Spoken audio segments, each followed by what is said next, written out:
Oi, bom dia pessoal! Eu vou começar então o livro Gesto Inacabado, da Cecília Almeida Salles. Eu vou fazer a apresentação e os primeiros tópicos. Bom, na apresentação a gente vai conhecer o crítico genético. É aquele que analisa as imagens de acordo com o seu histórico, onde ele vai fazer uma análise da obra, na verdade. Ele vai, através de algumas pesquisas, o crítico genético ele vai encontrar, através de suas investigações, a construção dessa obra, como que ela foi feita, como foram os passos para ela chegar, quais são os meios dos artistas, quais foram os materiais utilizados. O crítico genético ele vai desmontar essa obra, então ele vai pegar uma obra completa, ele vai desmontar, ele vai fazer um caminho reverso e através desse caminho ele vai encontrar determinados pontos onde poderemos identificar particularidades do autor ou do artista e ver quais foram os caminhos que esse artista levou para chegar nessa obra. O crítico genético ele vai passar a conviver então com essa natureza do artista, ele vai visitar lugares que o artista visitou, ele vai para lugares onde o artista pintou, onde ele só fez o rascunho, e trazendo esse conhecimento ele vai conseguir chegar a um determinado ponto dessa obra, onde ele vai conhecer os processos utilizados pelo artista. Antigamente os críticos genéticos eles eram limitados a manuscritos e rascunhos. Hoje em dia eles têm algumas opções maiores para pesquisa. Dentro da apresentação temos os documentos de processos, que são os instrumentos gerais onde o crítico genético faz essa análise. Os documentos de processos são registros materiais dos processos criados. O crítico genético trabalha com os documentos de processos, gerando informação e trazendo toda essa gama de utilidade que o artista usou. Dentro do processo criador, ele vai trazer esse material para que a gente possa entender como que foi esse registro, onde ele vai ter esboço, onde ele vai ter o próprio manuscrito ou diários.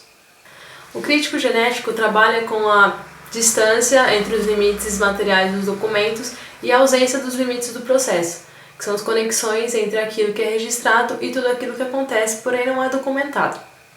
Em termos gerais, esses documentos desempenham dois grandes processos dentro do processo criador, o de armazenamento e o de experimento.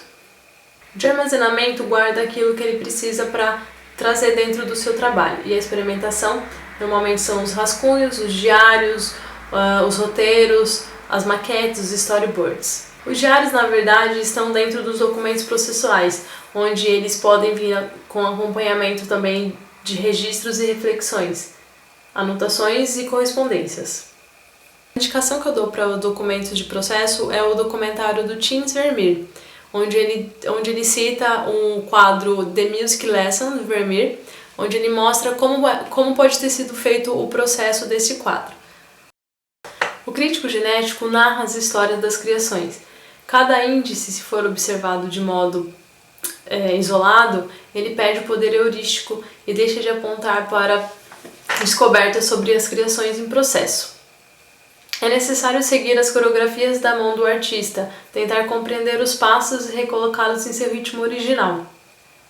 É como se quando ele faz esses movimentos, eu veja os rastros que ele me deixa e eu vou pesquisar dentro desses rastros aquilo que vai me levar até um produto final, aquilo que vai me levar até o ponto que eu preciso.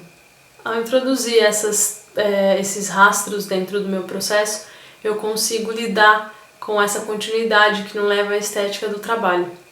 Ao introduzir essa crítica dentro desse processo, eu consigo ter uma noção de tempo, onde eu posso levar a esse processo inacabado. Esses rastros me ajudam a chegar até o meu processo final. Discutir arte sobre o ponto de vista de seu movimento criador é acreditar que a obra consiste em uma cadeia infinita de agregação de ideias, isto é, em uma série infinita de aproximações para atingi-la. De acordo com Ítalo Calvino, Discutir arte sob o ponto de vista de seu movimento criador é acreditar que a obra consiste em uma cadeia infinita de agregação de ideias, isto é, em uma série infinita de aproximações para atingi-la. Já Murray Louis diz que a arte não é só um produto considerado acabado pelo artista. A obra está sempre em estado de provável mutação, assim como há possíveis obras de metamorfose que os documentos preservam. Gestos construtores que, para sua eficácia, são paradoxalmente aliados e gestos destruidores, que constroem-se à custa de destruições. O processo criador mostra-se como um itinerário recursivo de tentativas, sob o comando de um projeto de natureza estética e ética, também inserido na cadeia da continuidade e, portanto, sempre acabado. É a criação como um movimento, onde reinam conflitos e apaziguamentos, um jogo permanente de estabilidade e instabilidade, altamente extensivo. O produto deste processo é uma realidade nova que é permanentemente experienciada e avaliada pelo artista, e um dia será por seus receptores. Dentro do trajeto com tendência, o gesto criador está sendo apresentado como um movimento da tendência. Muitos criadores referem-se a uma espécie de rumo desse processo, um movimento com tendência onde você vai ter essa direção para a construção das obras. Meilol e Rodin carregam a tendência de suas esculturas com suas formas próprias de expressão. Para Meilol, a escultura deve ter a menor quantidade possível de movimento, e Rodin explica que o direcionamento é dado pelo movimento geral da escultura. Qualquer um que tenha contato com as obras desses artistas compreende a relevância do papel desempenhado pela relação estaticidade e a ação. A tendência mostra-se como um condutor maleável, ou seja, uma nebulosa que age como uma bússola. Esse movimento dialético entre o rumo e a vagareza é que gera o trabalho e move o ato criador. A criação é o resultado de um estado de total adesão. O tempo é, por sua vez, o grande sintetizador do processo criativo que se manifesta como uma lenta superposição de camadas. O crescimento e as transformações que vão dando materialidade ao artefato, que passa a existir, não ocorrem em segundos mágicos, mas ao longo de um percurso de maturação. O tempo do trabalho é o grande sintetizador do processo criador. A concretização da tendência se dá exatamente ao longo desse processo permanente de maturação. A construção da obra acontece, portanto, na continuidade em um ambiente de total envolvimento. Alguns artistas descrevem a criação como um percurso de causa ao cosmos, um acúmulo de ideias, planos e possibilidades que vão sendo selecionados e combinados. As combinações são, por sua vez, testadas, assim como as opções são feitas de um objeto de organização própria. Ela vai se surgindo. No acaso, a aceitação do imprevisto deve ser benéfica para os trabalhos. Quando uma obra está sendo criada, dentro desse tempo, o acaso vai interferir de alguma maneira, ou ela vai trazer alguma coisa, ou ela vai trazer outra coisa. Acontecimentos vão gerar uma nova percepção para essa obra. Dentro dessa percepção, pode ser que esse produto final seja diferente, pode ser que seja mais do que o artista tenha esperado. Essas ações vão gerar conflitos dentro dessa expectativa, trazendo um novo projeto final.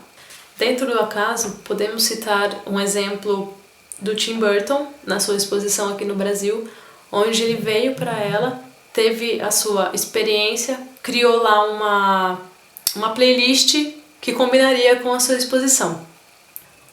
Outra pessoa que gosta dessa intervenção do acaso é o diretor de cinema Terrence Malick. Ele usa desses intermédios do acaso para fazer seus filmes. Ele compõe os seus filmes de personagens abstratos, digamos assim. Ele escolhe os personagens em referência aos atores, mas esses atores não conhecem o roteiro. No dia da gravação, esses atores conhecem o roteiro. E naquela passagem do roteiro para o ator vai interagir de acordo com o que ele absorveu, com aquele pouco que ele absorveu. Então a mágica dos filmes dele tem essa diferença. Um dos filmes mais nomeados que ele tem até hoje é o filme A Árvore da Vida. Ele ganhou Palma de Ouro e ele tem essa intervenção meio apocalíptica, meio fim do mundo, onde ele traz essa diferença com o roteiro. No fim dessas gravações, o interessante é que ele pega pedaços disso e junta. Então esse acaso interfere porque ele começa de um roteiro, ele faz esse percurso onde ele traz essa chegada do personagem junto com o ator, onde ele transforma isso até o fim do filme, onde ele vai ter uma coisa mais concreta. Depois dessa pré-produção e produção, ele vai para a pós-produção, onde ele leva mais ou menos 2 anos dentro dessa edição, onde ele faz o voice-over, onde ele faz as narrações referentes ou não àquilo que ele esperava. Então muitas vezes podem ser criadas essas situações até o ponto que ele chega no final do filme, a isso que eu quero. E às vezes não era aquilo que ele precisava.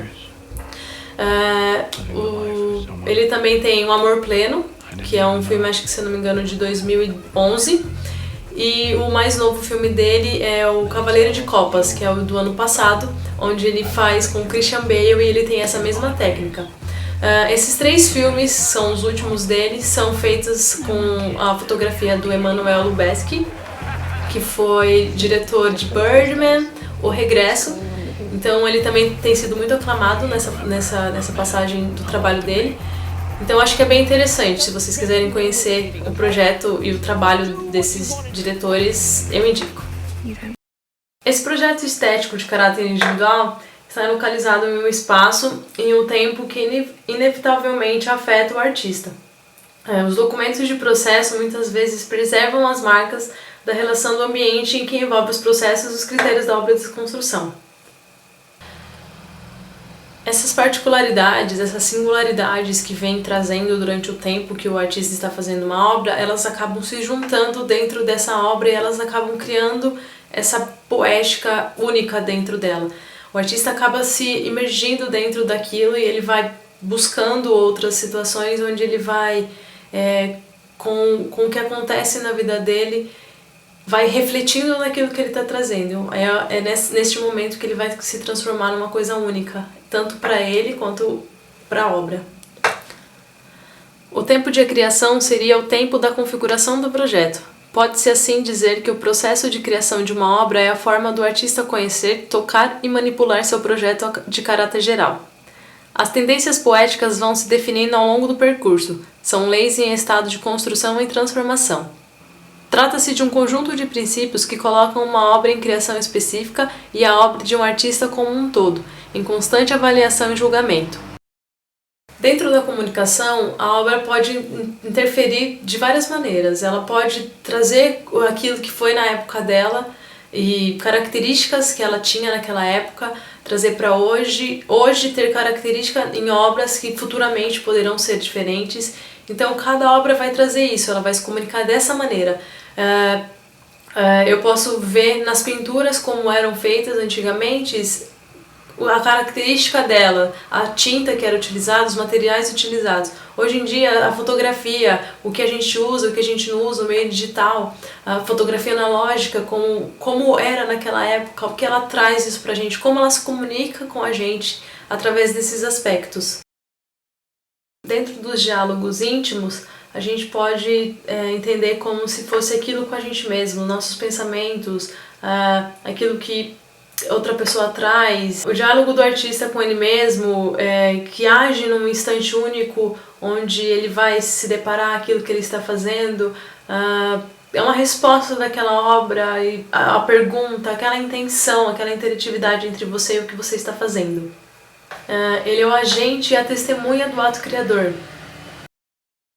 Bom, dentro do leitor particular, temos aquelas pessoas específicas onde próximos do autor tem essa ligação com a sua obra, onde durante esse processo eu possa esperar que eu tenha ideias, referências, opiniões.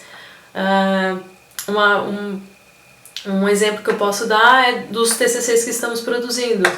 Quando a gente apresenta esse TCC, a gente tem ideias, essas são leitores que estão ali dividindo aquilo com a gente.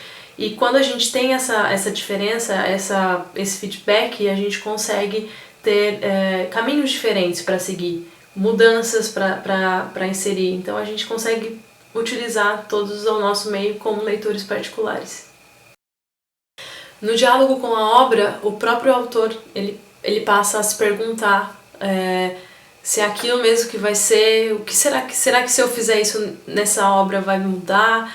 Então ele tá ali o tempo todo em busca dessa resposta, por mais que ele não escute, mas ele vê ali o que ele precisa para mudar na própria obra. Na parte do receptor, o artista não cumpre sozinho o ato da criação. O próprio processo carrega esse futuro diálogo entre o artista e o receptor. O receptor ele vai estar ali entendendo esse fechamento da sua criação, onde ele vai receber ele vai ter essa relação comunicativa que no ato da criação ele vai ter uma percepção diferente. Durante esse processo criativo, faz-se crer que o receptor terá uma reação mais aguçada, tanto quanto o criador. Então ele vai ter essa intenção diferenciada. O receptor ele pode entender a obra do criador tanto quanto ele, ou de maneiras parecidas. Se ele conhecer os rastros, os documentos processuais, toda a parte poética, ele pode ter uma recepção mais próxima daquilo do criador. Mas se ele não conhece, se ele não tem tudo isso que eu estive falando, ele vai ter uma percepção diferente, então a reação dele vai ser diferente. Isso também pode ser percebido dentro da crítica. O crítico ele precisa ter esse conhecimento para ter essa diferença. O criador ele precisa desse crítico, ele precisa que esse crítico esteja lá em determinado momento, onde ele vai estar acompanhando o seu trabalho desde o início, os seus ritmos, as suas técnicas, as suas relações íntimas, pessoais. Então é importante essa relação do criador com o crítico nessa fase construtiva. E por último, os processos coletivos, que dentro desses processos não é só uma pessoa que vai poder realizar o seu ato final. Isso pode ocorrer dentro da dança, do teatro, da música, onde você precisa de outras pessoas para compor essa obra. Você não é um criador único, você precisa desse coletivo para trazer a sua criação, para você conseguir fazer aquele ato final.